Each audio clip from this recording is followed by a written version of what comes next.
এবার সরাসরি কোচের ভূমিকায় সৌরভ গাঙ্গুলী দক্ষিণ আফ্রিকা ফ্র্যাঞ্চাইজ লিগ SA টি-20 দল প্রিটোরিয়া ক্যাপিটালসের প্রধান কোচের দায়িত্ব নিলেন প্রিন্স অফ ক্যালকাটা।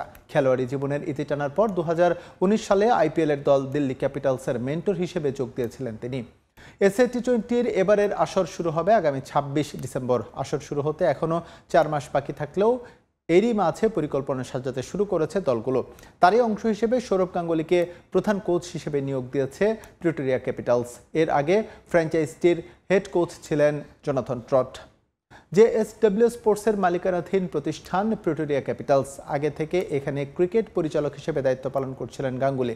এবার দায়িত্ব বদলে মাঠের ক্রিকেটের সঙ্গে নিজেকে সরাসরি সম্পৃক্ত করলেন ভারতের এই কিংবদন্তি ক্রিকেটার। এছাড়াও board of control for cricket in India BCCI-এর সভাপতির দায়িত্বও পালন করেছেন সৌরভ গাঙ্গুলী।